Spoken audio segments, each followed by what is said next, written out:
Selamat sore. Hari ini kita akan melanjutkan pertemuan kita dalam seri yang baru saja kita mulai, yang berjudul Masih Jelas dalam Ingatan Kita. Sebelum kita memulai pembicaraan mengenai materi yang akan kita singgung dalam pertemuan ini, mari, sebagaimana biasa kita awalin pertemuan ini dengan doa. Atas nama Bapa dan Putra dan Roh Kudus. Amin. Datang Roh Kudus, penuhilah hati umatmu, nyalakan di dalamnya api cintamu. Segala sesuatu telah kau ciptakan, dan kau akan memperbarui muka bumi. Maria berdoa, ya Tuhan, kau telah menerangi terang hati umatmu dengan terang Roh Kudus. Bantulah kami semua selalu berpikir benar dan bijaksana, secara hidup bahagia dan lipurannya. Demi Kristus Tuhan kami. Amin. Dalam pertemuan kita kedua sore ini, kita akan membicarakan satu ciri di dalam gereja kita yang saya katakan, boleh kita katakan ciri yang sangat khas. Nah, kita pernah mendengar istilah Ecclesia Semper Reformanda. Istilah ini menjadi populer memang setelah Vatikan Kedua. Sekarang sering diulangin, sering kita dengar.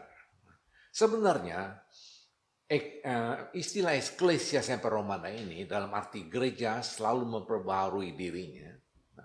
Asalnya bukan dari seorang teolog Katolik. Asalnya ini istilah ini berasal dari seorang teolog Protestan. Lebih tepatnya Protestan, Reform Protestan. Namanya orang Jerman, orang Swiss, namanya Karl Barth. Dia hidup sebelum Perang Dunia Kedua. 1898 dan wafat 1968. Dialah yang memulai istilahnya Ecclesia Semper Reformanda. Artinya dia ingin menunjukkan bahwa gereja itu perlu memperbaiki diri. Nah, kita ingat di dalam Konsili Vatikan Kedua ada satu istilah yang sebenarnya menyangkut pengertian yang sama. Ini istilah aggiornamento. Memang istilah ini sebenarnya buat terkenal oleh Bapak Paus Yohanes ke-23. Ketika dia menyatakan bahwa perlu ajaran gereja ini bisa diungkapkan dalam bahasa zaman modern ini. Kalau tidak, orang-orang tidak mengerti akan apa kebenaran gereja sebenarnya. Nah, aggiornamento ini demikian populer sehingga ini menjadi semacam semangat Konsili Vatikan Kedua. Artinya pembaharuan. Semangat pembaharuan ini tercantum dengan jelas. Sebagaimana kita ingat di dalam konstitusi gereja Lumen Gentium yang secara jelas sekali mengungkapkan memang karena gereja ini dilahirkan itu suci, tapi sekaligus perlu dibersihkan. Dengan demikian harus terus-menerus menjalankan pertobatan dan pembaharuan. Nah, kalau kita baca konstitusi tentang gereja ini, kita sadar pengertian gereja itu tidak bisa kita hanya mengerti mengenai satu institusi. Bahwa institusi ini harus diperbarui. Jadi mereka yang bertanggung jawab terhadap pembaruan ini adalah para hierarki ini. Tidak. Di sini kalau kita simak ajaran gereja ini menyatakan ya gereja ini kita. Jadi kita yang lahir dalam dosa itu kita harus selalu bertobat. Selalu harus mengadakan pembaharuan. Inilah pengertian semangat aggiornamento dari Vatikan Kedua yang menjelaskan baik kita pengertian daripada Ecclesia Semper Reformanda demikian. Nah, jadi secara singkat semangat pembaharuan itu menuntut suatu perjuangan. agar kita bisa terus memperbaiki diri, dengan demikian membangun. Untuk itu kita dituntut untuk bertobat. Bertobat selalu artinya keinginan untuk berubah menjadi lebih baik.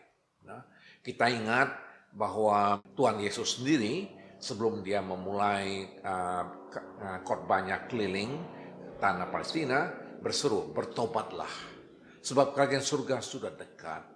Ini kata-kata Injil itu masih tertuju pada kita.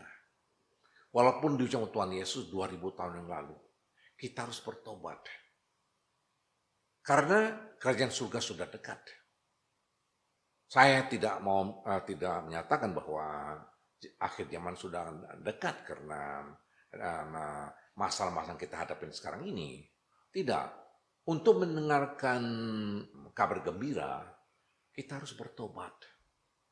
Sebagaimana saya katakan tadi, kalau kita bicara mengenai gereja, ada satu hal yang kita harus hati-hati. Kita tidak boleh bicara mengenai gereja seolah-olah suatu yang abstrak. Gereja itu adalah kita. Memang gereja, eklesia dalam bahasa Yunani-nya artinya persekutuan kaum beriman. Nah, jadi mereka yang telah dipermandikan, mereka berkumpul dalam persatuan ini gereja kita ini. Dengan demikian, kalau kita bicara tentang gereja, kita bicara mengenai hubungan kita pribadi dengan Tuhan. Nah, ini saya kira penting kita mengerti gereja dalam pengertian demikian, karena ini membuat kita merasa bahwa gereja itu adalah milik kita. Kita adalah gereja. Kita harus hindarkan mengerti gereja itu seolah-olah sesuatu organisasi yang terkenal, tapi kita tidak ada sangkut pautnya. Seperti ketika kita bicarakan mengenai Real Madrid. Real Madrid memang ada kumpulan sepak bola di Madrid. Tapi kita di sini, walaupun kita senang main bola, Real Madrid tidak ada urusan dengan kita. Gereja itu adalah masalah kita. Gereja itu adalah keluarga kita. Nah, karena itu sebenarnya sebutan Ecclesia Semper Reformanda itu merupakan tuntutan bagi kita untuk selalu membangun hidup iman kita. Jadi ini bukan tuntutan pada satu institusi agar mereka berubah seperti pemerintah. Tidak. Tuntutan perubahan ini adalah kita yang harus berubah. Tentu hierarki yang merupakan pemimpin kita dalam hal ini menunjukkan kepada kita mana jalan yang terbaik bagi kita untuk memperbarui diri. Ya, itu memang tugas daripada hierarki. Nah, jangan lupa bila mana kita bicara mengenai pembaruan, sebenarnya ini tidak lain daripada cikal bakal daripada kehidupan iman kita. Jadi kehidupan bersama dengan Tuhan, hubungan pribadi kita dengan Tuhan, bentuknya selalu mulai dan mulai lagi. Pembaruan, menuntut pembaruan. Santo Skripa mengingatkan kita itu ketika dia bicara mengenai kehidupan batin. Menurut dia kehidupan batin pada dasarnya adalah memulai dan mulai lagi. Kita memulai lagi setiap saat bila kita mengadakan tindakan penyesalan. Sebelum kita mengadakan pengakuan dosa, kita persiapkan diri, kita menyesal. Kan pada saat itulah kita memulai. Kita ingin setelah pengakuan dosa, kita mau menempuh hidup yang baru, memperbaiki kehidupan kita yang lama. Jadi bagi mereka yang ingin mempunyai hubungan yang hidup dengan Tuhan, kita tidak bisa harus mengalami proses pembaruan terus menerus ini. Jadi pembaruan demikian itu adalah tuntutan dari kodrat kehidupan rohani. Kenapa? Karena kita manusia adalah makhluk yang berproses. Waktu terus berjalan. Dengan berjalannya waktu, banyak hal-hal yang artinya di luar kekuasaan kita yang berubah. Kebenaran yang sama, sabda Allah yang kita baca dalam Injil, itu harus kita terapkan. Tapi kondisi hidup kita sekarang ini sangat berbeda. Lihat saja kondisi hidup awam pada zaman sekarang ini. Sangat berbeda dengan kondisi hidup kaum awam abad ke-16 ketika Santo Yohanes dari Loyola masih hidup. Karena awam sekarang demikian harus aktif turut dalam kehidupan masyarakat. Nah, kita sadar sekali dalam bahwa kita harus mempersiapkan diri, tuntut oleh waktu untuk bersama diri, terutama saat-saat ini. Di surat kabar, di media sosial, kita sering dengar bahwa kita akan memasuki atau mungkin kita sudah memasuki fase normal baru. Sudah banyak penunjuk menyatakan bagaimana kita harus menjalankan fase normal baru ini. Apa yang harus kita persiapkan, sikap kita. Tapi saya kira penting juga, kita harus meninjau satu bagian dari kehidupan kita, itu kehidupan manusia, dari segi rohani. Di situ kita harus siap. Jangan sampai kita hanya berperspektif hal-hal jasmania. Kepandaian teknologi segala macam, ya itu memang penting.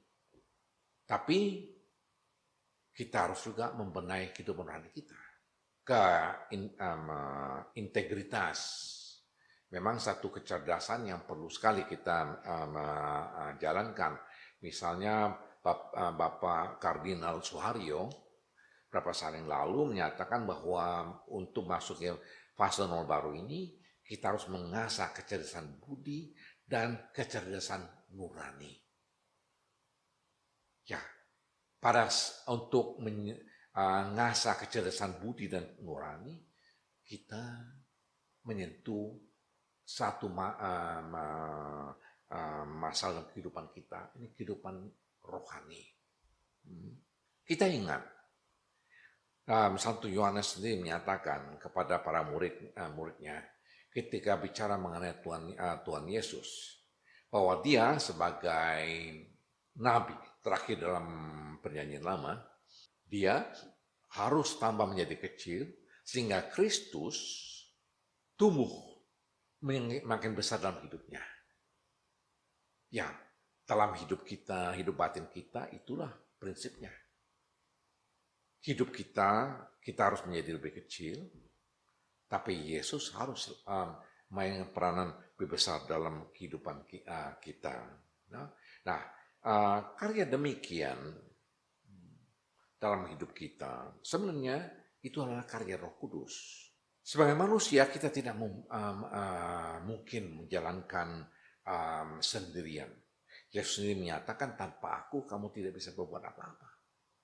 Roh Kudus diutus oleh Tuhan untuk tujuan ini, membina kehidupan adik-adik kita. Nah, ingat apa yang dikatakan oleh Tuhan Yesus. Nah, sesungguhnya jikalau biji gandum tidak jatuh ke dalam tanah dan mati, ia tetap satu biji saja. Tapi jika ia mati, ia akan menghasilkan banyak buah. Kita ingin bahwa kehidupan rohani kita itu berbuah, efektif. Untuk itu, ya kita harus bersiap berkorban.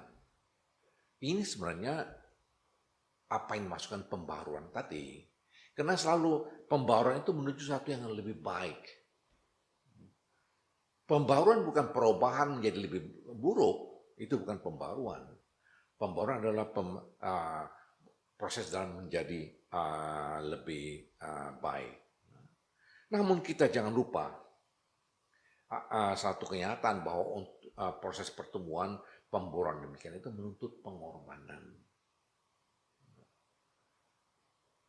Kalau iman kita tidak berkembang, tidak berbuah, tentu baik kita, iman itu tidak ada artinya dalam kehidupan kita. Tidak ada manfaatnya. Kenapa tidak berkembang? Tidak ada manfaat. Bukankah kalau hidup rohani itu adalah peran Roh Kudus dalam diri kita, Roh Kudus tidak berubah. Manusia yang berubah. Tuhan tetap sama. Saya kira di sini tidak lain karena mungkin kekhawatiran kita, ketakutan kita akan berkorban. Kekhawatiran kita untuk kehilangan kenyamanan dalam hidup kita. Akibatnya kita tidak ada pembaruan. Dengan demikian kehidupan rohani kita tidak berubah, tidak berkembang. Segala sesuatu di alam semesta ini itu harus tumbuh atau mati. Selalu makhluk yang hidup, tumbuh-tumbuhan, hewan itu selalu tumbuh. Batu benda mati tidak tumbuh. Bonsai kelihatannya tidak tumbuh, tapi sebenarnya tumbuh. Pohon itu tumbuh, hanya dikontrol pertumbuhannya. Demikian rupa sehingga pohonnya sama saja, bertahun-tahun bentuknya sama saja. Tapi tetap pohon demikian tumbuh. Hidup rohani kita demikian juga harus tumbuh. Kalau tidak tumbuh, dia mati. Mati dalam arti menjadi beban bagi kita, tidak ada gunanya bagi kehidupan kita. Nah, bagaimana kita bisa hidup supaya kehidupan rohani kita terus tumbuh? Untuk itu satu hal yang harus kita hindarkan adalah jangan sampai hidup rohani kita itu hanya sekedar ritual saja. Kehidupan agama memang menyangkut ritual. Tapi yang saya masukkan di sini kehidupan ritual ini adalah kehidupan yang jatuh batin yang tidak berkembang. Karena semuanya jalankan secara rutin. Apa yang kita jalankan secara rutin artinya tidak bermakna bagi kita. Kita sudah tahu bagaimana menjalankannya. Santo Skripa mengingatkan kita harus menghindarkan diri, jangan sampai jatuh ke dalam kerutinan ini. Karena sikap kerutinan demikian itu adalah kuburan kesalahan hidup yang sejati. Artinya kehidupan rohani mati, tidak tumbuh sama sekali. Nah, dengan demikian memang tidak ada jalan lain. Kalau kita bicara mengenai kehidupan batin, itu kita perlu berjuang. Kenapa kita perlu berjuang? Kita ingat kata-kata Santo Paulus sendiri, bahwa dalam diri kita ini ada sesuatu realitas iman yang kita namakan dosa. Dosa menarik kita ke bawah, sedangkan ada suatu rahmat menarik kita ke atas. Jadi kalau kita tidak berjuang, maka kita tidak akan berkembang dalam kehidupan kita. Perjuangan itulah yang kita namakan perjuangan askese. Saya kira pada akhirnya kita tekankan, mari kita merubah diri. Mana pemborong nih? Kenapa? Agar supaya gereja juga bisa berubah menjadi lebih baik. Kita selalu yakin kalau kita menjadi lebih baik, orang lain menjadi lebih baik, atau dunia menjadi lebih baik. Sering kita menuntut orang lain harus berubah dahulu, menjadi lebih baik, baru kita menjadi lebih baik. Salah. Kita dahulu harus menjadi lebih baik. Kita harus bersedia berkorban dahulu untuk memperbaiki hidup kita. Dengan demikian, dunia sekalian kita juga menjadi lebih baik. Ketika orang bicara mengenai Ecclesia Semper Reformanda, ada yang menyatakan bahwa gereja saat ini memerlukan reformator. Nah, Bapak Benedictus XVI menyatakan tidak. Gereja tidak membutuhkan reformator, tapi memerlukan orang-orang kudus. Siapa orang-orang kudus ini? Mereka lah yang terus berjuang, lebih dekat dengan Tuhan, karena sadar bahwa semua karunia Tuhan itu harus selalu ditanggapi.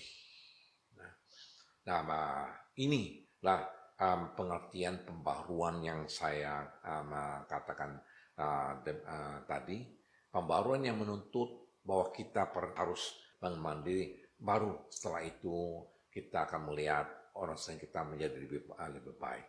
Nah, ada 3 persyaratan supaya kita bisa melakukan perubahan ini. Pertama, kita memerlukan rahmat. Tanpa rahmat dan bantuan dari atas tidak mungkin.